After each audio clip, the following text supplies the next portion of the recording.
저는 예수 믿어 구원받았습니다. 크게 하세요.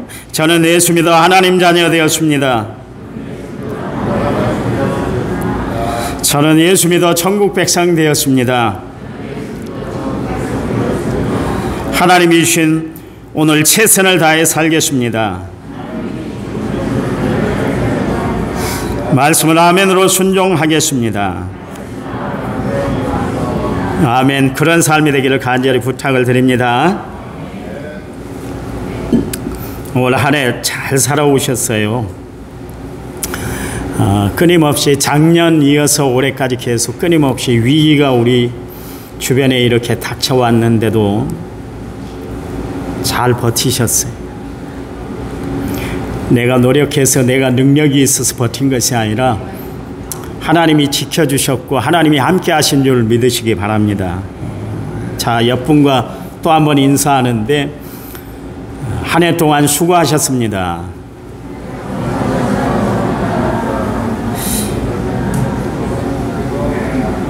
하나님이 주신 힘으로 끝까지 이겨냅시다.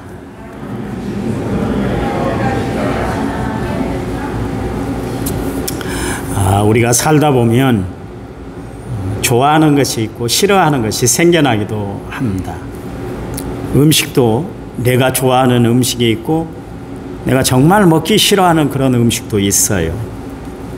사람을 만나다 보면 좋은 사람이 있는가 하면 또 준 것 없이 미워지는 사람도 있습니다. 인간은 감정을 가진 존재이기 때문에 이런 현상은 아마 피할 수가 없는 것 같아요. 우리는 이처럼 세상을 살아가면서 항상 치사 선택을 해요. 내가 좋은 것은 그냥 받아들이고 내가 싫은 것은 거부하면서 그렇게 치사 선택을 하며 우리가 살아가고 있습니다. 이 세상의 모든 것은 다 우리가 치사 선택을 할 수 있어요. 그래서 평안감사도 죄 싫으면 그만이다 그런 이야기를 하잖아요. 그런데 우리가 하나님을 믿는 신앙만큼은 치사 선택이 아니에요. 내가 좋다고 해서 그냥 받아들이고 싫다고 해서 거부해서는 안 된다 그런 이야기죠. 왜냐하면 우리가 예수를 믿어야 구원을 얻어요. 아까 우리가 전체 고백을 했잖아요. 저는 예수 믿어 구원받았습니다 그랬는데 예수 믿지 않으면 구원이 없어요. 그러나 예수를 믿어야만 구원을 얻습니다. 구원의 길이 열려요. 그리고 진리의 삶을 살게 되고 우리 앞에 생명의 문이 영생의 문이 활짝 열리게 되어 있습니다. 제가 여러분에게 잘 사는 방법을 하나 가르쳐 드릴까요? 하나님의 말씀대로 살아가면 잘 사는 길이 열리는 줄 믿으시기 바랍니다. 하나님의 말씀대로 살 때 우리는 잘 사는 성도가 되는 줄 믿으시기 바랍니다. 신명기서 28장은 축복의 장이다 그렇게 이야기도 하지만은 한편으로는 또 저주가 또 기록되어 있습니다. 어떻게 행하느냐에 따라서 그러니까 말씀을 붙들고 살아가느냐 말씀 붙들고 살아갈 때는 축복이 임하게 되지만 그러나 하나님의 말씀을 버리면 그 사람은 저주받는 인생을 살아갈 수밖에 없다 그런 이야기죠. 여러분 하나님이 우리를 부르실 때 우리를 저주의 대상으로 부르신 것이 아니라 축복의 주인공이 되도록 하나님이 우리를 부르신 줄 믿으시기 바랍니다. 힘들어요. 다 힘들다 그럽니다. 다 어려워요. 너무 어렵다 그럽니다.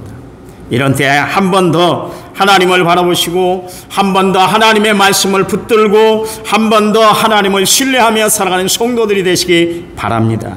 그러면 끝내 그 하나님이 내 삶에 합력하여 선을 이루어 주실 뿐만 아니라 내가 곤란 중에 하나님 앞에 드리는 기도를 분명히 응답해 주실 줄 믿으시기 바랍니다.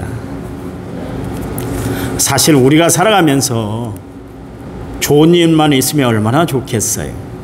그러나 세상은 그렇지 않아요. 왜요? 세상이 만만치 않기 때문에 그렇습니다.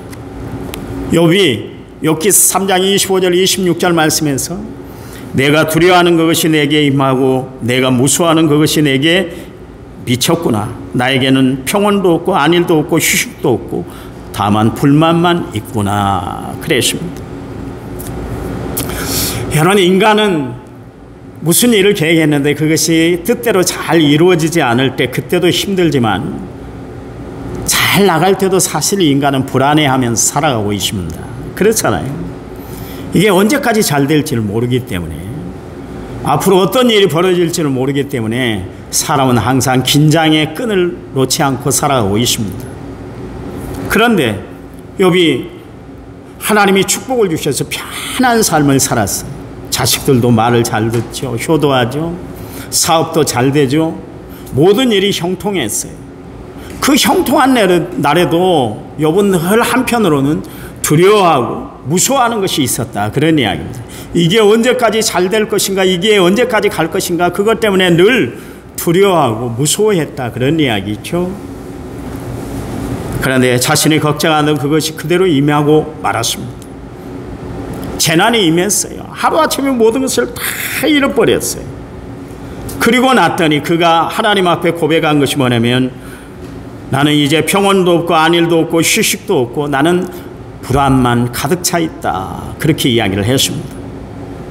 여러분, 세상을 살아가면서 좋은 일만 있으면 얼마나 좋겠냐고 제가 여러분에게 말씀드렸습니다. 이런 일은 우리에게 있어서는 안 되지만, 여러분, 우리가 이런 일이 있을 거라고 우리가 생각이나 하고 살아가고 있습니까? 그렇잖아요. 뭐 그런 일이 있을 것 같으면 미리 방비를 하고 그렇게 살아갈 텐데, 우리 인생에는 변화무쌍한 일들이 많기 때문에 우리가 대처할 수 없는 일들이 많다. 그런 이야기예요. 그러니 내가 어떻게 나를 의지하고 살아요? 사람이 어떻게 사람을 의지하고 살아갈 수 있겠어요? 하나님이 도와주셔야 되는 줄 믿으시기 바랍니다. 하나님이 함께해 주셔야 어떤 어려운 시련, 역경이, 환난이 불어닥친다 할지라도 우리는 이겨낼 수가 있는 것입니다. 오늘 본문 말씀에 나는 빛도 짓고 어둠도 창조하며 나는 평안도 짓고 환난도 창조하나니 나는 여호와라, 이 모든 일들을 행하는 자니이니라, 그렇게 말씀하고 계시잖아요. 여러분, 하나님은 우리에게 좋은 것만 주시는 분이 아니에요. 고통도 주시고 시련도 주시고 아픔도 주세요. 여러분, 음식을 만드는데 음식이 달더라고, 달게 만든다고 여러분 설탕만 넣지는 않아요.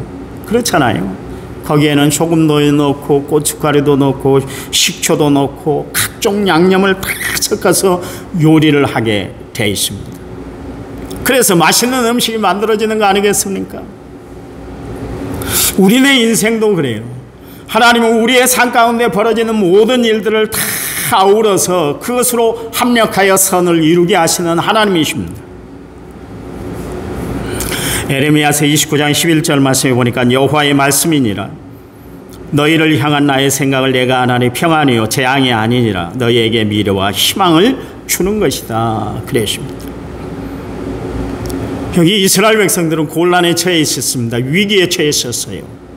그때 하나님이 에레미야 선지자를 향해서 주신 말씀이 뭐냐면, 나는 너희에게 평안을 주기를 원해. 그 이야기, 나는 너희에게 미래의 희망을 줄 것이야. 이게 이스라엘 백성들에게 주신 하나님의 말씀이에요.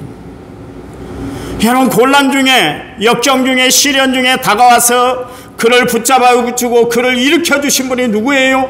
하나님이신 줄 믿으시기 바랍니다.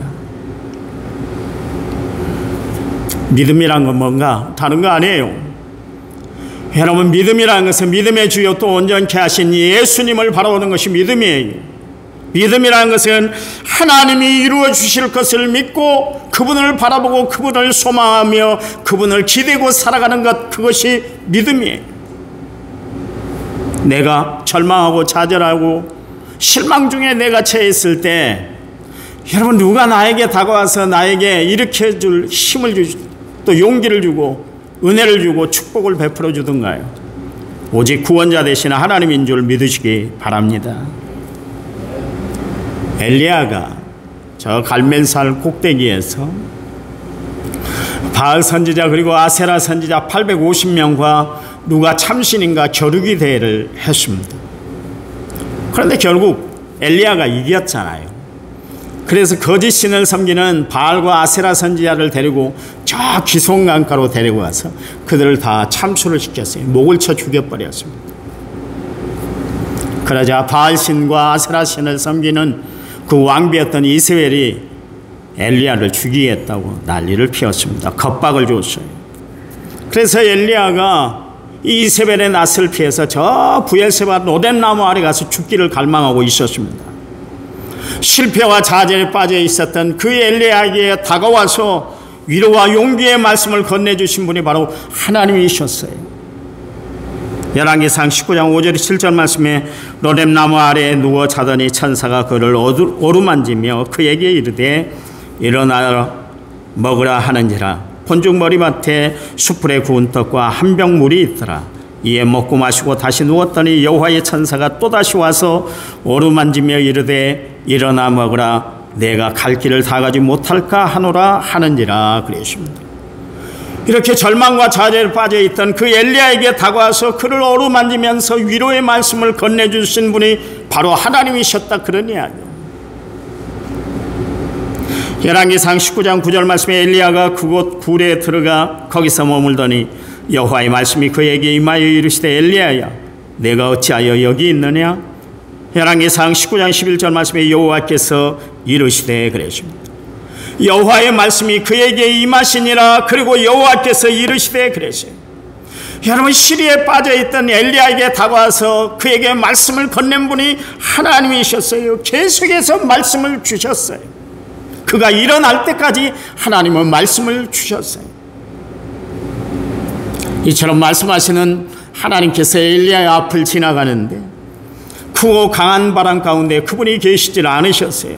바람 후 지진 가운데도 계시지 아니하였고 지진 후에 불 가운데 계시지 않더니 세미한 음성으로 다가와서 엘리야에게 하나님의 말씀을 건네줍니다. 엘리야는 하나님이 건네주신 그 세미한 음성을 듣고 다시 위로와 용기를 얻었습니다. 그리고 하나님이 엘리야에게 계속 말씀을 주셨어요. 엘리야야, 이스라엘 나라에 바알에게 입맞추지 아니하고 무릎 꿇지 않은 사람이 7,000명이나 있다, 그런 말씀을 하셨어요. 그 말씀은 너만 하나님을 잘 섬기고 너만 특별하게 하나님을 믿고 의지하고 살아가고 있는 것이 아니야, 교만하지 마라, 겸손해야 돼, 그 말씀이기도 하시지만 또한 한편으로는 엘리야야, 이 어려운 시대에 너만큼이나 나를 바라보고 살아가는 하나님의 친백성 7,000명이 있어. 그들을 바라보면서 너는 믿음의 용기를 가지고 살아야 돼. 하나님이 힘내라는 말씀이기도 했습니다. 여러분, 누가 나를 일으켜 주시나요? 하나님이신 줄 믿으시기 바랍니다. 한 자매가 재취업을 했습니다. 40대인 그녀가 복지기관에 취업을 했는데 3개월 동안 수습기간인데요, 수습기간 내내 주변의 동료들의 눈이 곱질 않더래요. 몇 달이 지냈는데도 자신을 누구 하나 친절히 대해주질 않더래요. 이 서류는 이렇게 해야 됩니다, 또 이런 때는 이렇게 해야 됩니다, 이렇게 말 건넨 사람도 하나도 없더래요. 누구 백으로 들어왔나? 얼마나 버티나 한번 봐야지. 일은 잘해 나갈지 그 냉수와 비난의 눈초리가 곱질 않았다는 거예요. 그래서 매일매일 출근을 하는데 도살장에 끌려가는 것처럼 그렇게 복지센터에 갔다고 그래요. 매일 사직서를 쓰는 심정으로 출근을 했다고 그래요. 여러분, 이 경쟁사회는요, 우리를 무너뜨리려고만 하지 우리를 일으켜 세워주고 위로를 해주고 용기를 주는 사람들이 너무나 적어요. 없어요.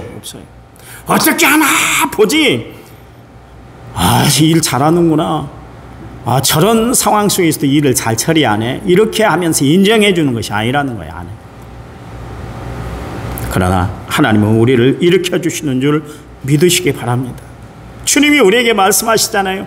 일어나라, 빛을 발하라, 내가 너를 도울 것이다, 세상 끝날까지 너와 항상 함께 있을 거야, 두려워하지 마, 염려하지 마, 근심하지 마, 포기하지 마, 힘을 내. 여러분, 이처럼 우리가 위기에 봉착해 있을 때, 인생을 살아가면서 어려움에 처했을 때마다 우리에게 다가와서 위로를 건네주신 분이 바로 하나님이세요. 다윗 인생을 살아가면서 얼마나 쓰라린 맛을 많이 봤던 사람 다윗 아닙니까? 그렇잖아요. 그런데 그가 그 쓰라린 인생을 다 경험했던 다윗이 고백했던 이야기가 뭐냐면 이 세상에 나를 도울 분은 하나님밖에 없습니다. 그랬어요. 그래서 여호와는 나의 힘이 되십니다. 그랬어요. 그가 하나님 앞에 결심했어요. 나는 하나님만 바라보겠습니다. 그랬어요. 그리고 하나님은 나의 목자가 되십니다. 그러면서 간증거리를 그가 시편 23편에서 그렇게 기록하고 있는 것을 알 수가 있습니다. 그는 이 세상을 살아가면서 위로받을 수 있는 유일한 존재는 하나님밖에 없다는 것을 알았어요. 다윗 주변에 사람들이 얼마나 많았어요. 그렇잖아요. 그를 돕던 모사 아히도벨이 있었습니다. 아히도벨하고는 흉공을 터놓고 이 나라를 어떻게 다스려야 할 것인가, 전쟁에 나가서는 어떻게 이 전쟁을 전술해 나갈 것인가, 그것을 그냥 머리를 맞대고 늘 나누었던 사람이 누구냐면 그의 친구 아히도벨이었어요. 그런데 그 아히도벨이 어떻게 했습니까? 압살롬, 다윗의 아들, 셋째 아들이 반역을 일으킬 때 다윗을 배신하고 압살롬에게 딱 달라붙었던 사람이 아히도벨이요. 다윗하고 속에 있는 이야기를 다 나눴던 사이였는데 불구하고 그가 세상 조류에 마음이 바뀌어서 다윗을 배신했다니까요. 요압 장군은 어떻습니까? 그의 오른팔이었어요. 그래서 우리아의 아내 밧세바를 범하고 나서 우리아를 어떻게 처단할 것인가, 그 문제를 나누고 그렇게 모든 것을 진행해 나갔던 사람이 요압 장군 아닙니까? 다윗에게 있어서 가장 힘이 됐던 사람 중에 하나가 누구냐면 요압 장군이에요. 근데 다윗의 넷째 아들 아도니아가 반역을 일으킬 때 요압 장군이 그때도 다윗을 배신하고 아도니아하고 딱 손잡았던 사람이 요압 장군이에요. 그러니 세상을 바라보며 사람들을 의지하다가 다윗이 그 험한 꼴을 당했으니까 얼마나 마음이 아팠겠어요. 얼마나 마음이. 세상이 믿을 것은 사람이 아니구나, 그때 깨달았을 거예요. 그뿐만 아니라 여러분, 사울왕은 자신의 선왕이자 장인어른 아닙니까? 아들 같은 다윗을 죽이려고 10년 20년 동안 다윗으로 하여금 고통당하게 만든 사람이 바로 사울왕이요. 사울왕. 그래서 시편 22편 11절 말씀에서 하나님, 나를 멀리하지 마옵소서. 환난이 가까우나 도울 자가 없습니다. 그랬어요. 세상에 아무리 봐도 나를 도울 사람이 없습니다. 그 이야기요. 여러분, 세상을 너무 좋아하지 마세요. 세상은 우리를 도울 자가 아니에요. 그런가 하면 시편 27편 10절 말씀에 부모는 나를 버렸다 그랬습니다. 부모에게 버림받은 사람이 다윗이었어요.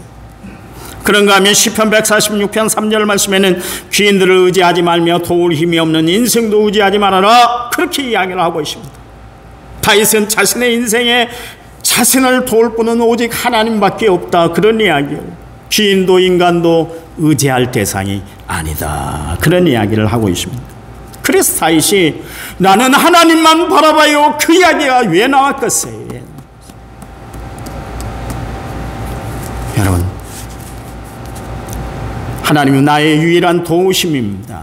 하나님 앞에 고백할 때마다 하나님이 다윗을 영접해 줬다, 받아주었다, 그렇게 이야기를 하고 있습니다. 이사야서 41장 14절 말씀에 버러지 같은 너 야곱아, 너희 이스라엘 사람들아 두려워하지 말라. 나 여호와가 말하노라. 내가 너를 도울 것이라. 내 후속자는 이스라엘의 거룩한 이니라. 그렇게 말씀하고 계십니다. 여러분, 우리에게 끝까지 도움이 되시고 위로가 되시는 분은 바로 하나님이에요. 아까 말씀드린 것처럼 각종 재난을 다 겪었던 욥이 그 고통스러운 환경 가운데 하나님 앞에 이런 고백을 드렸어요. 그 욥기서 23장 8절에서 10절 말씀인데요. 그런데 내가 앞으로 가도 그가 아니 계시고 뒤로 가도 보이지 아니하며 그가 왼쪽에서 일하시나 내가 만날 수 없고 그가 오른쪽으로 돌이키시나 배울 수 없구나. 그러나 내가 가는 길을 그가 아시나니 그가 나를 단련하신 후에는 내가 순금같이 되어 나올 것이다. 그랬습니다. 그리고 욥기서 23장 11절 12절 말씀에 내 발이 그의 걸음을 바로 따랐으며 내가 그의 길을 지켜 치우치지 아니하였고 내가 그의 입술의 명령을 어기지 아니하고 정한 음식보다 그의 입의 말씀을 귀히 여겼다 그랬습니다. 그 이유가 있어요. 하나님의 말씀을 가장 귀하게 여겼어요. 하나님이 지시하는 발걸음 따라가기 위해서 나는 허튼 길을 걸어가지 않았어요. 그랬어요. 그 이유가 뭔가? 욥기서 23장 13절 말씀에 그의 뜻은 일정하시니 그랬습니다. 욥은 인생의 위기를 만났을 때 그가 위로받고 쉼을 얻고 재기할 수 있었던 것은 바로 일정하신 하나님 때문이었다. 그런 이야기예요. 여러분, 일정하다는 이야기는 무슨 이야기입니까? 변함이 없다는 것이고 꾸준하다는 것이고 여상하다는 것을 이야기하는 거 아닙니까? 그래서 성경은 하나님은 회전하는 그림자도 없으시다 말씀하고 계세요. 여러분, 우리는 어떻습니까? 우리는 항상 일정하든 않아요. 그래서 우리의 행동이, 우리의 말이 상황과 여건에 따라서 수시로 변하잖아요. 그래서 인간을 표현하는 단어 중에 하나가 뭐냐면 변화무쌍한 존재다, 그렇게 이야기를 합니다. 여러분, 여러분 감정이 일정하지 못하는 것은 우리의 마음이 늘 흔들리기 때문에 그러는 거예요. 그 감정의 기복에 따라서 여러분 봐보세요. 말투도 말씨도 억양도 다 달라지는 거예요. 그런데 하나님은 일정하시다, 그런 이야기예요. 욥이 이 하나님의 말씀으로 위로받고 용기를 얻어 끝내 그가 제기했던 것을 알 수가 있습니다. 가나안 진군이라는 대가업을 앞두고 있는 여호수아, 그는 누구보다도 이스라엘 백성들의 속성을 잘 알았어요. 지상에서 가장 온유하다고 하나님이 칭찬했던 모세도 더 이상 버티게 할 수 없었던 그 백성들이 이스라엘 백성들 아닙니까? 그렇잖아요. 이스라엘 백성들을 보니까 성격과 태도가 수시로 변하는 거예요. 그러니 저들 백성들을 이끌고 가나안 땅 들어간다는 것, 자기에게는 자신감이 없었어요. 너무나 벅찬 현실이었습니다. 그리고 가나안 7 족속들이 얼마나 강한 족속들이고 얼마나 그렇게 힘이 센 족속들이라는 것을 알고 있었기 때문에 여러분, 그런 백성들을, 또 그런 족속들이 버티고 있는 가나안 땅을 여호수아가 이스라엘 백성들을 이끌고 들어간다는 거, 이거는 너무 어려운 현실이었어요. 그래서 마음이 너무나 착잡하고 마음이 너무나 두려움으로 가득 차 있었어요. 그때 하나님이 여호수아에게 주신 말씀이 바로 여호수아서 1장에 있는 말씀이에요. 내 평생에 너를 능히 당할 자가 없으니 내가 모세와 함께 있던 것 같이 너와 함께 있을 것이다. 내가 너를 떠나지 아니하며 버리지 아니하며 강하고 담대하라. 너는 내가 그들 조상들에게 맹세하여 그들에게 주리야 한 이 땅을 내 백성이 차지하게 될 것이다. 오직 강하고 극히 담대하여 나의 종 모세가 내게 명령한 그 율법을 지켜 행하고 우로나 좌로나 치우치지 마라. 그리하면 어디로 가든지 형통하리니 이 율법책을 내 입에서 떠나게 하지 말며 주야로 그것을 묵상하여 그 안에 기록된 대로 다 지켜 행하라. 그리하면 내 길이 평탄하게 될 것이며 내가 형통하게 될 것이다. 그랬습니다. 보세요. 두려움에 떨고 있었던 여호수아, 이 일을 어떻게 감당해? 그러면서 어찌할 바를 모르고 있던 여호수아에게 다가오셔서 그에게 믿음의 용기를 주신 분이 누구예요? 하나님이세요. 이 하나님의 말씀을 듣고 여호수아가 가나안 진군에 성공한 줄 믿으시기 바랍니다. 그래요. 바울은 하나님의 사역을 감당하는 데 있어서 여러 가지 어려운 일들이 참 많았잖아요. 그렇잖아요. 자기를 반겨주고 협력해주는 사람들도 있었어요. 심지어 데살로니가 교회 교인들은 바울이 시력이 안 좋다고 그러니까 자신들의 눈을 빼어서 이식시켜주고 싶다, 그렇게까지 이야기를 했어요. 바울을 위해서 생명을 아끼지 않고 헌신한 사람들도 많았습니다. 그러나 바울에게 그렇게 헌신한 사람들이 많은 반면에 또 보면 바울을 죽이지 않으면 잠도 안 자고 밥도 안 먹겠다는 사람 결사대 40명이 생겨나기도 했고, 가는 곳마다 핍박과 환난의 폭풍우가 늘 몰아치고 있었어요. 심지어 고린도 교회는 바울을 얼마나 힘들게 만들었던지, 바울이 인신공격을 당할 정도로 어려움을 당했던 교회가 고린도 교회였습니다. 그런데도 불구하고 바울은 한 번도 어려운 난간 앞에서 포기하지 않았어요. 포기하지 않은 이유가 뭡니까? 그에게는 십자가가 있었기 때문에 그래요. 자기를 구원하신 예수님의 십자가가 날마다 자신과 함께하고 있었기 때문에 바울은 그 십자가의 은혜로 주의 일들을 감당해 나갔어요. 여러분, 십자가는 뭡니까? 하나님의 사랑이에요. 십자가 안에 하나님의 은혜가 들어있어요. 십자가 안에 하나님의 역사하심, 인도하심이 거기 들어있는 거예요. 그래서 바울이 그 고난과 박해와 시련을 다 이겨내고 주의 일들을 감당할 수 있었던 것은 하나님이 그에게 함께 하셨기 때문에 그랬습니다. 어려움 당할 쯤에 피할 길을 주시겠다는 그 하나님의 말씀을 위로 삼았기 때문에 바울이 3차에 걸쳐서 전도 여행을 다 완수할 수 있었던 것을 알 수가 있습니다. 여러분, 내 삶에 고난이 있고 내 길을 걸어갈 때 당하는 시련들이 나를 가로막고 있을 때, 그때 하나님의 음성, 거룩하신 하나님의 음성을 듣는 성도들이 되시기를 간절히 부탁을 드립니다. 그 말씀 속에 하나님의 위로가 있는 줄 믿으시기 바랍니다. 그 말씀 속에 하나님의 평강이 있는 줄 믿으시기 바랍니다. 그래요.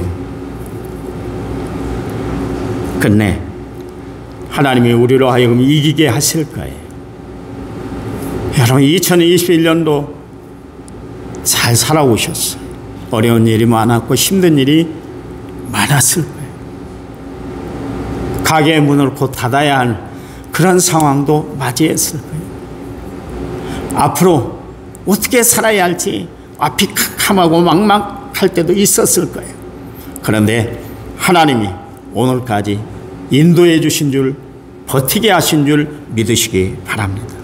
지금까지 버티게 하신 하나님이 앞으로도 버티게 하실 줄 믿으시기 바랍니다. 왜요? 하나님은 능력의 하나님, 어려움 당할 쯤에 피할 길을 내시는 하나님, 모든 일에 합력하여 선을 이루시는 하나님, 내게 능력 주셔서 모든 것을 감당케 하시는 하나님이 나의 하나님이기 때문인 줄 믿으시기 바랍니다. 오늘 남은 시간도 하나님이 주신 이 능력으로 승리하여 또 승리로 마감하는 은혜로운 성도들이 되시기를 간절히 부탁을 드립니다. 하나님, 감사합니다. 우리에게 능력 주시고 은혜 주시고 사랑 베풀어 주시니 감사합니다. 마지막 때 저희들에게 주신 이 하나님의 은혜, 하나님의 사랑을 날마다 간증하고 고백하고 살아가는 저희를 되도록 도와 주시옵소서. 2021년도 하나님의 은혜 가운데 살아왔습니다. 남은 기간도 하나님의 은혜 가운데 저희들 지낼 수 있도록 저희들을 붙잡아 주시옵소서. 예수님 이름으로 기도했습니다. 아멘.